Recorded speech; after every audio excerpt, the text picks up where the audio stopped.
Jadi menurut gua kalau Thuram mempertimbangkan sisi gaji ya jelas Inter kalah. Tapi kalau melihat dari gaya permainan yang bisa mengembangkan potensi yang ada dalam dirinya, menurut gua Thuram pasti milih Inter. Jerewetan ceking kita, nyerewetin apa aja. Teman-teman yang sedang kalian saksikan saat ini adalah Cerewetin Inter. Apa kabar teman-teman? Gimana akhir pekannya? Apakah menyenangkan? Kalau gue ngerasa kesepian banget nih, nggak ada Inter di weekend ini dan rasanya hampa banget. Tapi gue akan tetap menyajikan berita-berita terbaru dari klub kesayangan kita. Yang pertama, gua mau cerewetin berita dari Tuttosport dan Corriere dello Sport nih. Kedua media besar di Italia ini memberitakan hal yang sama bahwa Inter siap membangun stadion milik sendiri. Dan ini akan memakan waktu yang cukup lama, kurang lebih membutuhkan waktu 8 tahun agar stadion baru ini siap digunakan. Anjir, lama banget 8 tahun. Berarti kalau sekarang 2023, 24, 25, 26, 27, 28, 29, 30, 31, 2031 baru siap digunakan. Iya, kalau dibangunnya tahun ini. Kalau dibangunnya 2 tahun lagi, buset makin lama lagi. Tetapi sejujurnya ya, kalau bagi gue berita tentang pembangunan stadion baru itu udah cukup melelahkan sih mendengarkannya. Terakhir kali sih kita udah peletakan batu pertama, tapi belum ada perkembangan lebih lanjut. Dan bahkan sekarang gue udah gak bisa bedain nih mana yang berita hoax, mana yang beneran nih terkait pembangunan stadion baru. Tapi kemarin Marotta dalam sebuah sesi wawancara sempat memberikan statement bahwa pembangunan stadion di Italia dan di negara lain itu beda banget prosedurnya. Jadi kalau menurut Marotta, pembangunan stadion yang terjadi di negara-negara Eropa lainnya itu merupakan concern negara, merupakan perhatian utama pemerintah. Pembangunan stadion dianggap sebagai sebuah investasi negara. Sedangkan di Italia, menurut Marotta, pembangunan stadion itu dianggap sebagai otoritas masing-masing daerah. Dan setiap daerah punya kepentingannya masing-masing. Itulah kenapa rencana Inter maupun Milan dalam membangun stadion milik sendiri gak berkembang-berkembang sejauh ini. Kemudian berita selanjutnya, gue mau cerewetin hasil pertandingan di liga lain. Dari Liga Inggris, Tottenham Hotspur baru saja dibantai Leicester 4-1. Ini mengingatkan gua akan mantan pelatih kita, Conte, yang meninggalkan Inter karena menganggap Inter nggak punya project yang bagus, nggak punya project yang jelas. Tapi teman-teman bisa lihat sendiri, musim lalu Tottenham masih oke lah. Kemudian musim ini, wah ini cukup hancur ya, dibantai Leicester 4-1, tidak menunjukkan bahwa Tottenham punya project yang lebih jelas dibandingkan Inter. Dalam hal ini gue cuma mau bilang nih ke Skriniar, jangan sampai gaji besar membuatmu teralihkan ya dari tujuan utama seorang olahragawan, yaitu prestasi. Karena Paris Saint-Germain sendiri di pekan-pekan terakhir ini hasilnya juga nggak cukup baik. Belum lama ini mereka baru aja dikalahkan Marseille dan tadi malam mereka dikalahkan oleh AS Monaco. Nah harusnya Skriniar bisa melihat ini nih, jangan sampai dia udah nyaman di Inter, timnya solid, pelatihnya juga muda potensial dan terlebih fansnya sangat hangat, terus kemudian termakan iming-iming gaji besar, pindah ke Paris Saint-Germain dan ujung-ujungnya kalah dan diolok-olok fans. Aduh, menyebalkan banget. Lalu ada berita lainnya cukup mengejutkan datang dari Spanyol. Franck Kessié dikabarkan telah menghubungi Inter. Setelah sempat diisukan menolak bergabung di Inter Januari yang lalu, sekarang Kessié malah menghubungi Inter untuk melihat potensi peluang bergabung di akhir musim nanti. Dan Inter dikabarkan menanggapi dengan positif sinyalemen dari Kessié ini. Saat ini manajemen Inter sedang mengeksplor peluang mendatangkan Kessié tanpa perlu melakukan pertukaran pemain. Kenapa gue bilang tanpa pertukaran pemain? Karena Januari lalu sebetulnya Inter juga mencoba pertukaran pemain ya, Kessié ke Inter kemudian Brozovic ke Barca.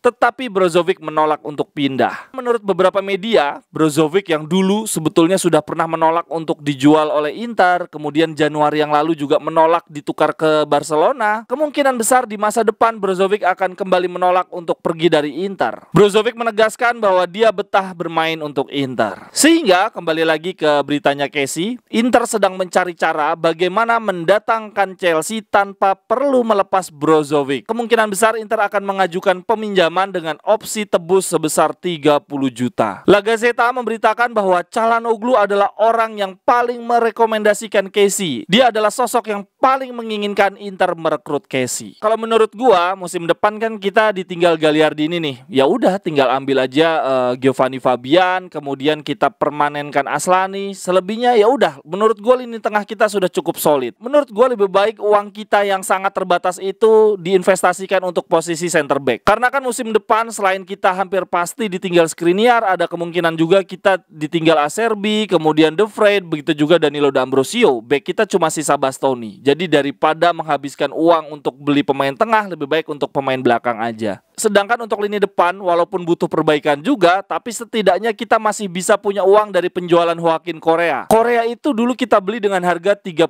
juta. Semoga kita masih bisa ngejual Correa dengan harga 15-20 juta. Dan ingat loh teman-teman, di musim depan, Paulo Dybala itu punya release clause bisa ditebus dengan harga 20-25 juta kalau nggak salah. Lalu terkait lini depan, ini ada berita juga dari La Gazzetta dello Sport. Mereka bilang bahwa setelah partai home and away versus Porto di Liga Champions, Inter akan mengajak Chelsea untuk bernegosiasi terkait transfer Lukaku. Manajemen Inter merasa bahwa permasalahan utama Lukaku adalah di sisi fisik, bukan teknik, taktik maupun psikologis. Dan Inter optimis kondisi fisik Lukaku perlahan akan mulai membaik, sehingga mereka ingin menggunakan kembali jasa Lukaku di musim depan dengan status pinjaman. Pinjam terus. Dan bukan cuma itu teman-teman, Inter ingin ada potongan harga. Kalau musim ini Lukaku dipinjam dengan harga 8 juta, di musim depan Inter meminta pengurangan harga 50%, yaitu 4 juta euro untuk peminjaman Lukaku. Bila gagal merekrut kembali Lukaku, Inter telah menyiapkan plan B, yaitu Firmino dari Liverpool. Kalau teman-teman lebih milih mana, Lukaku atau Firmino? Lalu berita selanjutnya,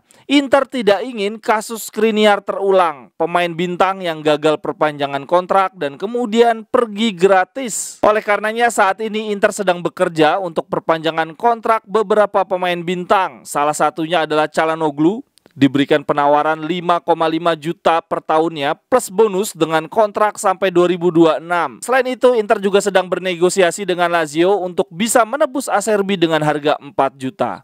Sedangkan bek lainnya yang kontraknya habis, Steven De Vrij, menolak tawaran gaji 4 juta yang telah diberikan oleh Inter. Saat ini Inter sedang bersiap mencari alternatif pengganti De Vrij musim depan dan kemungkinan besar adalah Smalling yang kontraknya habis bersama Roma di akhir musim nanti. Berarti kemungkinan besar center back tengah kita musim depan Acerbi dan Smalling. Wah, kalau menurut gua ini agak-agak mengerikan sih ya. Dalam hal pemain bertahan, skill defense, gue lebih suka pemain-pemain Italia sih dibandingkan pemain Inggris. Lalu terakhir untuk cerewetin Inter hari ini, Inter telah memberikan penawaran kontrak ke Marcus Thuram yang statusnya akan bebas transfer di akhir musim nanti. Inter memberikan penawaran 5 juta plus bonus. Ini sih angkanya sudah cukup tinggi ya untuk ukuran Inter gaji 5 juta. Apalagi Inter itu tipikal kalau merekrut pemain baru dan belum hebat-hebat banget, biasanya gajinya di bawah 4 juta. Lalu perlahan naik dari 4 juta ke 4,5 juta, kemudian ke 5 juta. Jadi 5 juta untuk Marcus Thuram ini udah sangat tinggi untuk ukuran Inter. Inter memberikan waktu sampai dengan akhir Februari untuk Thuram memberikan jawaban. Selain Inter ada MU, Atletico Madrid, dan Barcelona yang juga berminat mendatangkan Marcus Thuram di akhir musim nanti. Sedangkan Munchen yang awalnya dikabarkan berminat, sekarang malah terlihat menurun minatnya. Tapi ini kalau dilihat pesaing-pesaing kita ya teman-teman, MU, Atletico, Barca, ya jelas lah mereka pasti bisa memberikan penawaran gaji lebih besar dibandingkan Inter. 5 juta mah kecil lah bagi mereka itu. Tapi semoga Thuram tidak cuma mempertimbangkan hal gaji ya, karena kalau dilihat dari skema bermain, menurut gua gaya permainan Inter yang paling bisa membuat potensi dalam diri Marcus Thuram makin moncer, makin bagus. Contoh yang paling sederhana aja, di Inter dia pasti terjamin sebagai starter. Lalu dari skema permainan, Inter menggunakan formasi 3-5-2. Marcus Thuram ini cocok banget dengan gaya permainan dua penyerang. Sedangkan nih kalau kita lihat-lihat pesaingnya Inter seperti MU, mereka bermain dengan formasi 4-2-3-1, satu penyerang tengah. Wah jelas itu nggak cocok dengan Marcus Thuram. Lalu kalau Thuram dijadiin winger, dia juga bukan tipikal penyerang yang lincah, bisa nusuk dengan crossing-crossing bagus. Itu bukan Thuram banget. Lalu klub lainnya yang mengincar Thuram ada Barca. Formasi yang mereka mainkan 4-3-3 sudah jelas nggak cocok untuk Thuram. Lalu yang terakhir ada Atletico Madrid. Nah, Atletico Madrid ini bermain dengan dua penyerang juga, tapi di musim depan pelatihnya Atletico Atletico Madrid kemungkinan besar bukan Diego Simeone. Dan belum tahu juga siapa yang akan menggantikan Simeone, siapa tahu nggak butuh Thuram. Nah, sedangkan di Inter, Inzaghi pakai formasi 3-5-2 yang dua penyerangnya itu perpaduan antara target man dan complete striker. Thuram pas banget buat ngisi complete striker. Gaya bermain Thuram bisa melengkapi dan mendukung partnernya di lini depan. Jadi menurut gua kalau Thuram mempertimbangkan sisi gaji ya jelas Inter kalah. Tapi kalau melihat dari gaya permainan yang bisa mengembangkan potensi yang ada dalam dirinya, menurut gua Thuram pasti milih Inter. Silahkan tuliskan tanggapan teman-teman di kolom komentar dari berita-berita yang hari ini gue cerewetin. Sampai ketemu di cerewetan-cerewetan berikutnya. Bye-bye. Thank you. Cerewetan ceking kita nyerewetin apa aja.